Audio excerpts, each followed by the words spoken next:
అవార్డులు వెతుక్కుంటూ వస్తాయనడానికి ఏ సందేహం లేదు. ఈ కొవ్వకే చెందుతారు పంపన శ్రీనివాస్. తూర్పుగోదావరి జిల్లా ఆనపర్తి నియోజకవర్గం పెదపూడి మండలం కైకవోల్కు చెందిన ఈయన ఇటీవల విద్యుత్ డీజిల్ మోటార్ అవసరం లేకుండా నీటిని ఎత్తైన ప్రదేశానికి తరలించే ప్రత్యేకత కలిగిన పరికరాన్ని రూపొందించారు. అటల్ ఇన్నోవేషన్ మిషన్ కేఎల్ యూనివర్సిటీల ఆధ్వర్యంలో హైడ్రోలిఫ్ట్ పరికరాన్ని రూపొందించి ఆవిష్కరించారు. ఈ పరికరాన్ని పరిశీలించిన భారత రాష్ట్రపతి ద్రౌపది ముర్ము, కేంద్ర శాస్త్ర సాంకేతిక మంత్రి డాక్టర్ జితేంద్ర సింగ్ ఈ పరికరం తయారీలో కీలక పాత్ర పోషించిన పంపన శ్రీనివాస్ కు ఉత్తమ గ్రాస్ రూట్ ఇన్నోవేటర్ అవార్డును అందజేశారు.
బస్ ఎలా బాగుందా? ఎలా బాగుందా? కాలు పెట్టారు, కాలు బయట ఎట్లా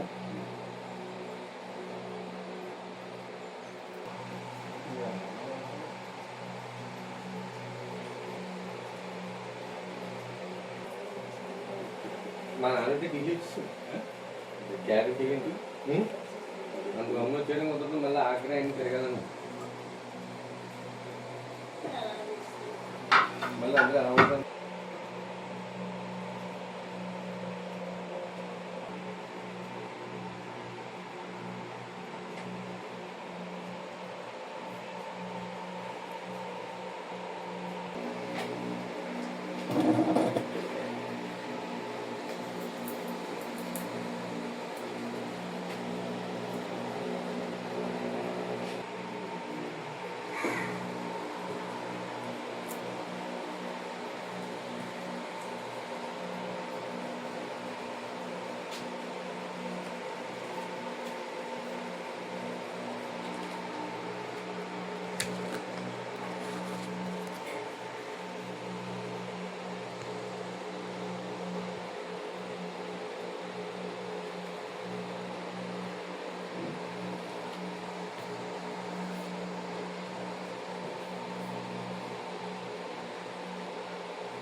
మాట్లాడుతుంది.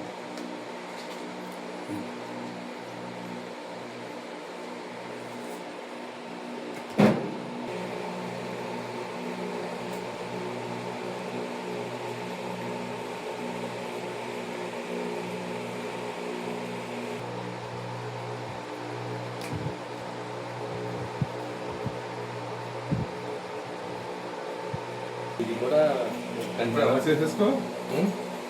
మెడల్ చేసేసుకో. సిద్ధం చేయాలి.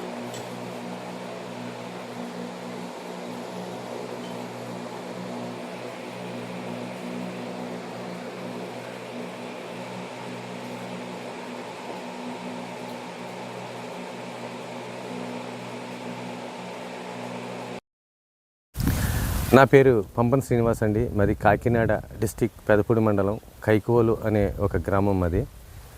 నేను ఒక సామాన్య మధ్యతరగతి రైతును. నేను చదువుకున్నది ఐటీ. అయితే నేను గిరిజన ప్రాంతాల్లోని కొన్ని ప్రాబ్లమ్స్ అవి నేను ఒక మిత్రుడు సుభాష్ గారి ద్వారా ఆయన అక్కడ కోఆర్డినేట్ ఆఫీసర్గా వెళ్ళి చూసి మాకు ఒక నీటి వల్ల ఒకసారి ఆర్థర్ కాటన్ నీటి వల్ల మాకు జరిగిన ప్రయోజనాలని మేము వెలుగులో రావడానికి ఇదే కదా కారణం. వాళ్ళు కూడా ఇలా ఉండడానికి ఈ ఇబ్బందులు ఉన్నాయన్న ఉద్దేశంతో వాళ్ళకి ఏదో చేయాలనే ఉద్దేశంతో చాలా ప్రయత్నాలు చేసి చివరికి హైడ్రోలిఫ్ట్ అనే ఒక కొత్త ఆవిష్కరణ నేను చేశాను. ఈ ఆవిష్కరణ ఏంటంటే నీటి నుంచి ఒక చక్రం తిరగడం అనేది కొన్ని దశాబ్దాలుగా జరుగుతున్న విషయం. అంటే నీటి నుంచి చక్రం తిరగడం, అట్ల నుంచి పవర్ ప్రొడ్యూస్ చేయడం అనేది, కానీ చాలా high head top pen stock నుంచి జరుగుతుంటుంది. అది చాలా హై ఉండాలి. కానీ నేను లో హెడ్లో తక్కువ హెడ్లో తక్కువ నీటితో ఎక్కువ టార్క్ వచ్చే విధంగానే టర్బైన్ డిజైన్ చేయడం జరిగింది. దీని నుంచి సాధారణంగా ఇప్పుడున్నటువంటి సాంప్రదాయపు హైడ్రో వీటిల్స్ అలాగే పెల్టాన్ అలా కప్లైన్ టర్బైన్స్ అన్ని కంపేర్ చేసుకుంటే వాళ్ళు ఉపయోగించే నీటికి అక్కడ వాడే హెడ్కి వాటర్ ఫ్లోయింగ్కి వాళ్ళ ఇప్పుడు దాకా వచ్చే ఎనర్జీ కన్నా నాది 40% ఎక్సెస్ ఉంటుంది. అంటే నేను వాటర్ క్యారింగ్లో నేను ప్రూవ్ చేయడం అనేది ఇది కరెక్ట్ కాదు. నెక్స్ట్ నేను ఎలక్ట్రిసిటీ, ఎటువంటి ఎలక్ట్రిసిటీ కానీ సోలార్ కానీ ఏ హెల్ప్ లేకుండా నిత్యం ప్రవహించే వాగుల్లో నీటి శక్తి వల్లే ఒక 100 ఎకరాలకి నేను వచ్చే విధంగా ప్రస్తుతం నేను మోడల్ డిజైన్ చేయడం జరిగింది. అలాగే ఇంకా 200 ఎకరాలు కూడా చేయొచ్చు, తక్కువ ఉంటే 100 ఎకరాలు చేయొచ్చు. అంటే సివిల్ వర్క్స్ అనేవి కామన్గా ఉంటాయి.